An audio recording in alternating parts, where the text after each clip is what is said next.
আজকে ঘটনাটা কি ঘটেছিল আপনার সাথে? একটা প্যাসেঞ্জার নিয়ে এসকে হোটেলের সামনে কাঁচের দোকান, ওখানে একজন প্যাসেঞ্জার নিয়ে গেছে। গাড়িটা আমার সাইডে দাঁড়িয়েছিল। দুইজন বহিরাগত চিনি না কাউকে এসে আমার গাড়ির মধ্যে এমনভাবে ই করে আমার লুকিং গ্লাসটা ভেঙে গেল।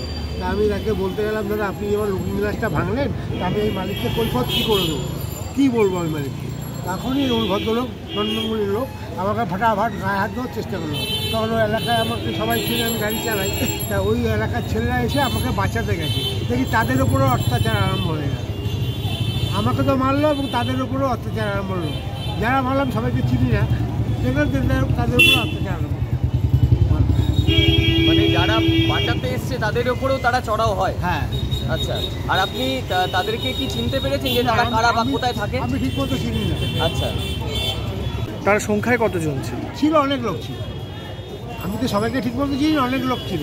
যারা আমাকে বাঁচাতে এসছে তাদের গায়ে যখন হাত দিচ্ছে। তারা কি ফোন করে লোক ডেকেছিল? ওই যে লোকটার সঙ্গে আমার গন্ডগোল, সেই ফোন করে ডেকেছে। সেই পাঞ্জাবি লোকটা ফোন করে ডেকেছে। সেই ভদ্রলোকের বয়স কিরকম হবে? পাঞ্জাবি লোকের? হ্যাঁ, তাও আমার থেকেও বড়, প্রায় 60-65-র ওপর হবে। আর সে যাদেরকে ডাকলো তাদের বয়স কিরকম? তাদের বয়স আমার থেকে অনেক বেশি। যাদেরকে ডাকলো তারা এসে কি বলতে? তারা আমাকে কিচ্ছু বলেনি। ওই যারা আমাকে ওই পাঞ্জাবি লোকটার হাত থেকে বাঁচাচ্ছিল তাকেই দেখি ধাক্কা ধাক্কি আরম্ভ করলো। অ্যাকচুয়ালি বলতে চাইছে যে যাদেরকে ফোন করে ওনারা ডেকেছিলেন তারা এসে আপনাকে কি অত্যাচার করেছিল? না, আমাকে তারা কিছু করেনি। করে যে পাঞ্জাবি লোকটাকে আমি ধরেছি যখন, তারা আমাকে যারা বাঁচাতে গেছিলো তাদের উপর অত্যাচার আরম্ভ করলো। তাদের চিনিও না ঠিক না। তারা যে আপনাকে অপত্য ভাষায় গালাগালি করেছে না, পাঞ্জাবি লোকটা করেছে। হ্যাঁ, আপনি কি তার ভাষা বুঝতে পেরেছেন? না, পাঞ্জাবি ভাষা তো ওদের ভাষা, জড়িত ভাষা বুঝতে পারে। যারা এসেছিল একদম চিনি না, কিছু লোককে মানে মুখ দেখে বুকে চিনি একটু, কিন্তু বলতে পারবো না কোথায় থাকে না থাকে। শুনেছি ওই হরিজন বস্তির এসব দিয়ে। আচ্ছা, বাংলা পক্ষ আজকে বাংলা পক্ষ আপনার পাশে এসে দাঁড়িয়েছে এবং আপনাকে থানায় নিয়ে এসছে, তো আপনি বাংলা পক্ষকে কিছু বলতে চান? কী বলবো, আমার এই আমার উপর যে অত্যাচার হয়েছে, বাংলা পক্ষ সামনে সব বলেছি আমি। বাংলা পক্ষকে তো বলছি, বাংলা পক্ষ আমার পরিচয়ের জন্য থানায় নিয়ে এসছে, এটাই আমি বলছি। আপনি কি সন্তুষ্ট এতে? না, আমি সন্তুষ্ট। আজকে আবারও দেখা গেল এয়ারপোর্ট সংলগ্ন এরিয়ায় এক বহিরাগতর হাতে, কিছু বহিরাগতর হাতে আবারও এক টোটো ড্রাইভারকে আজকে আহত হতে দেখা গেল। দেখুন আপনি বাংলা পক্ষের তরফ থেকে যেরকমটা আমরা দেখলাম যে ডেপুটেশন জমা দেওয়া হলো, এবং থানা থেকে কী বললো?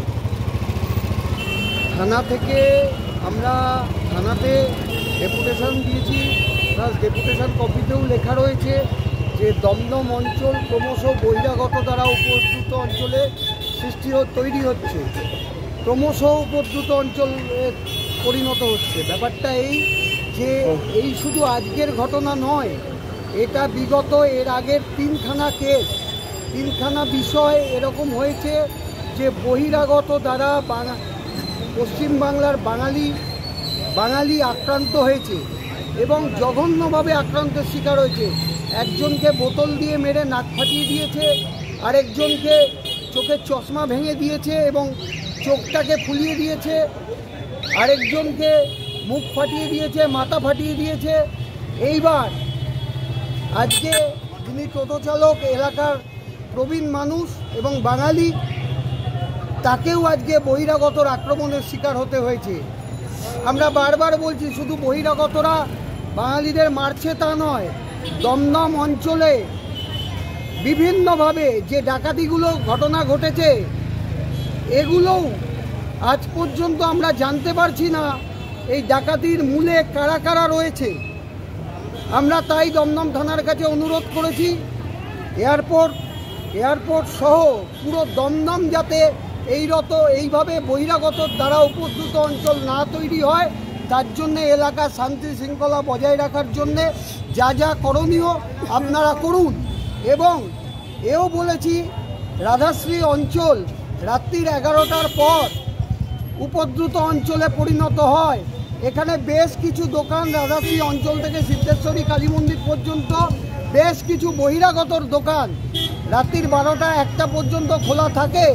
আমরা পুলিশকে এও জানিয়েছি, একটা নির্দিষ্ট সময় বেঁধে দিন, যেই সময়ের মধ্যে সমস্ত এলাকার সমস্ত দোকানগুলো বন্ধ যাতে হয়ে যায়। তা আমরা দমদম থানার মেজবাবুর কাছে এই ব্যাপারে বিস্তারিত ডেপুটেশন দিয়েছি বাংলা পক্ষ দমদম বিধানসভার পক্ষ থেকে। তিনি আমাদের সদর্থক আশ্বাস দিয়েছেন যে তিনি এই ব্যাপারটা দেখছে। আমরা বাংলা পক্ষ সংগঠন আইন সংবিধানে বিশ্বাসী, তাই আইন সংবিধানের মাধ্যমে যা যা করণীয় সেটা যাতে তাড়াতাড়ি হয় তার জন্যে আমরা দমদম থানায় রিকোয়েস্ট করেছি। আচ্ছা, এই যে এলাকায় ক্রমাগত যে এই বহিরাগত উপদ্রব বাড়ছে, এর জন্য আপনারা কাদেরকে দায়ী করছেন? এলাকায় ক্রমবর্ধমান শুধু এই দমদম এলাকায় নয়, সারা পশ্চিমবঙ্গে বহিরাগতদের উৎপাত এত বেড়ে চলছে, সে ভোটার লিস্টে বহিরাগতদের উৎপাত। বিশ্বাস করুন, দায়িত্ব নিয়ে বলছি থানার সামনে থেকে, একটা লোকের দুখানা ভোটার কার্ড, সেই পশ্চিমবাংলাও ভোট দিচ্ছে, আবার উত্তরপ্রদেশে বিহারেও ভোট দিচ্ছে। এটা বলবো ভোটার লিস্টের ওপর বহিরাগত সন্ত্রাস। এই তো এক গেল, বহিরাগতরা পশ্চিমবাংলার মাটিকে বারবার কলুষিত করছে। পশ্চিমবঙ্গের রাজনৈতিক দলের যারা বাঙালি ভূমিপুত্র তাদেরকে শুট আউট করে মেরে ফেলছে। সেই সব শুট আউট কারা করছে? বহির রাজ্য থেকে এসে তারা এই কাজগুলো করছে। বিশেষ এক রাজনৈতিক দল বলছে আরে বাংলাদেশি ঢুকে যাচ্ছে, বাংলাদেশি ঢুকে যাচ্ছে। যদি বাংলাদেশি ঢোকে তাহলে পাড়ায় পাড়ায় বাংলা ভাষাভাষীর সংখ্যা কমে যাচ্ছে কেন? যদি বর্ডার দিয়ে যদি বাংলাদেশি ঢোকে তাহলে পাড়ায় পাড়ায় তো বাংলা ভাষাভাষীর সংখ্যা বেড়ে যাবে। কিন্তু বাংলা ভাষাভাষীর সংখ্যা পশ্চিমবঙ্গে কমে যাচ্ছে, আর অন্য রাজ্যের মানুষের ভাষাভাষীর সংখ্যা বেড়ে চলছে। তার জন্যে তৈরি গুলশান কলোনি। গুলশান কলোনিতে চলে যান, ওই বিশেষ রাজনৈতিক দল বলে বাংলাদেশি ভর্তি। দায়িত্ব নিয়ে বলছে এইখান থেকে গুলশান কলোনিতে বাংলাদেশিদের থেকে বেশি সংখ্যায় রয়েছে সেখানে বহিরাগতরা, যাদের কোনো পরিচয়পত্র নেই, তারা বেনামে গুলশান কলোনিতে রয়েছে। আচ্ছা, এই গুলশান কলোনি নামে একটা কথা মনে পড়লো যে এয়ারপোর্ট এলাকায় হরিজন বস্তি বলে একটা এলাকা আছে। তো আজকে যে ঘটনা, সেখানে বারবার করে বস্তির লোক আমরা এরকমভাবে দুষ্কৃতীরা বলছিল। তো এই আপনারা কি মানে ভাবছেন যে এই এলাকাতেও এরকম ধরনের লোকেরা রয়েছে, অসামাজিক লোকেরা রয়েছে? হ্যাঁ, রয়েছে। দমদম অঞ্চলে বিভিন্ন ওয়ার্ডে এইভাবে বহিরাগতের সন্ত্রাস চলছে। হয়তো অনেকে বলে বাংলা পক্ষ বিভাজনে বিশ্বাসী। আমরা বিভাজনে বিশ্বাসী নই, কারণ আমরা ঐক্যবদ্ধতায় বিশ্বাসী। আমরা তাদেরই চিহ্নিত করছি যারা বিগত 10-15 বছর ধরে, 10 বছর 5 বছরের মধ্যে বিভিন্ন ওয়ার্ডে ঢুকে সন্ত্রাস সৃষ্টি করছে।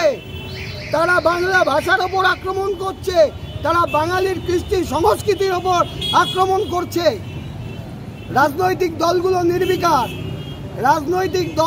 নির্বিকার, কারণ বাঙালিকে বুঝতে হবে, বাঙালিকে ভোট পণ্য হিসেবে বিভিন্ন রাজনৈতিক দলগুলো ব্যবহার করছে। তাই বাংলা পক্ষ আজ থেকে 5 বছর আগেও যা বলেছে, এখন 5 বছর বাদেও তাই বলছে। বাঙালি তুমি ভোট পণ্য হও না, বাঙালি তুমি ভোট ব্যাংক হও। যেদিন তুমি ভোট ব্যাংক হবে সেদিন তোমার ওপর অত্যাচার, ভাষা সন্ত্রাস, কৃষ্টি সংস্কৃতির ওপর সন্ত্রাস, বাঙালির ওপর সন্ত্রাস, এগুলো কমতে থাকবে। বিগত বেশ কিছুদিন ধরে দেখা গেছে বহিরাগত দ্বারা বাঙালি যখনই আক্রান্ত হয়েছে, আগে যেরকম হতো কি বাঙালি বা কোনো সাধারণ মানুষ যখন আক্রান্ত হতেন তখন তারা পুলিশ প্রশাসন বা পৌর প্রতিনিধিদের দ্বারস্থ হতেন, এখন তারা সাথে বাংলা পক্ষকেও জানাচ্ছে। এই বিষয়টা আপনি কীভাবে দেখবেন? এটা খুবই স্বাভাবিক। পশ্চিমবঙ্গের বাঙালি সহ সকল ভূমিপুত্ররা 86% তারা বুঝে গেছে যে বাংলা পক্ষ বাঙালি জাতির অধিকার আদায়ের জাতীয় সংগঠন। বাংলা পক্ষ পশ্চিমবঙ্গের মাটিতে প্রাসঙ্গিক, তাই তারা প্রশাসনের সাথে সাথে বাংলা পক্ষকেও জানিয়ে রাখে। আর বাংলা পক্ষ এই মাটি থেকে দাঁড়িয়ে বলে রাখলাম, বাংলা পক্ষ জন্ম থেকে মৃত্যু পর্যন্ত বাঙালি সহ সকল ভূমিপুত্রদের পাশে দাঁড়ানোর সংগঠন। বাংলা পক্ষ পালিয়ে যাওয়ার সংগঠন না।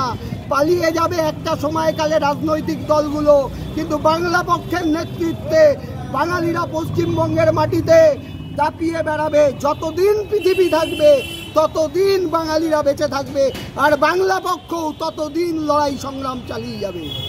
আচ্ছা, আজকে রাধাশ্রী এলাকায় যেই দাদা, বয়স্ক দাদা আজকে মানে আঘাতপ্রাপ্ত হয়েছেন এই দুষ্কৃতীদের দ্বারা, তো তাদেরকে নিয়ে আজকে দমদম থানায় আপনারা এসেছিলেন, তো সঠিক কোনো দিশা পেলেন? হ্যাঁ, অবশ্যই প্রশাসন আমাদের সাহায্য করেছেন। প্রশাসন যারা করেছে এই ঘটনার সঙ্গে জড়িত তাদের নামে রিপোর্ট করা হয়েছে। প্রশাসন আমাদের আশ্বাস দিয়েছে যারা এই ঘটনা ঘটিয়েছে তাদের আইন সংবিধানের মাধ্যমে ব্যবস্থা হবে, কারণ আমরা আইন সংবিধানে বিশ্বাসী। আমরা কাউকে ওই ব্যক্তিগত স্তরে আক্রমণে বিশ্বাসী নয়। তারা বহিরাগতরা এটা করে, তারা আক্রমণ করে শারীরিকভাবে।